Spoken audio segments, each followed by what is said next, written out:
and welcome to the Restless Network and the first episode of Money Moves. My name is Eve. And I'm Ashley. And we are 2/3 of Money Medics. So Money Medics is an online platform where we talk about everything personal finance. You name it, we talk about it. So whether you're looking to buy your first car, go on holiday, or buy a little cheeky designer piece, we've got you covered, and we're going to be talking about all the tips and tricks you need to do this and do it guilt-free. So a little bit about my background. So I bought my first property at the age of 24. I then switched it to a buy-to-let, so I'm a property investor. And ever since then, I've been so passionate about talking all about the tips and tricks that I've used throughout my journey. And with me, I am a super saver and I'm absolutely obsessed with investing.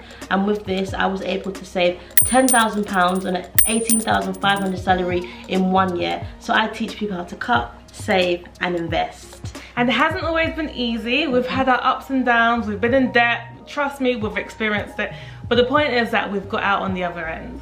And now that we have your undivided attention, we're going to be spilling the tea on 4 things that you need to do to get smart with your money. So the first thing you need to do is understand your cash flow. So cash flow is knowing how much money is going in and how much money is going out. And the best way to do that is downloading apps such as Yolt or Money Dashboard. And with these apps, they link to your bank account and then they analyze all your transactions and group them into different categories such as food, transport, saving, you name it. And then once you've split them up into these areas, you're able to analyze them and look at where are you spending too much and where can you cut down costs. So step number 2, set your goals. And these goals can be so different for different people. So for you, for example, it might be saving for your wedding, trying to pay off debts, I don't know, saving for your emergency fund. And don't worry about what anyone else is doing. These goals are your own. So don't think about anyone else. So then you have to figure out how much do you actually need in order to reach that goal.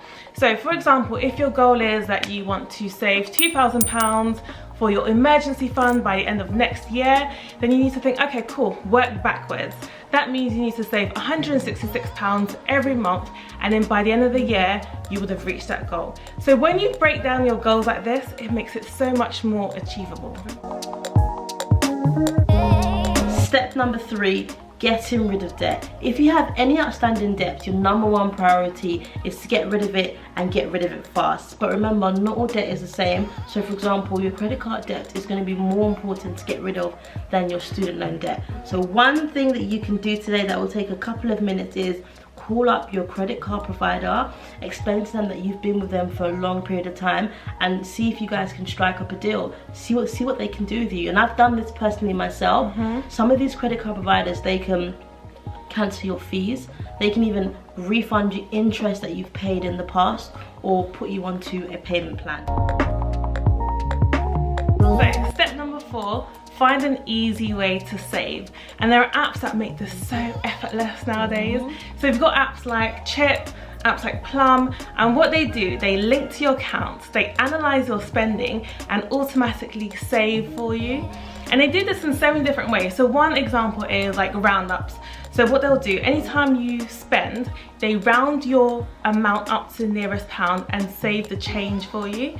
And then there's another way called automatically save. So they analyze how much you're spending that month and then they save a variable amount like every so often. So you just make it so you don't even have to think about it, you just save automatically.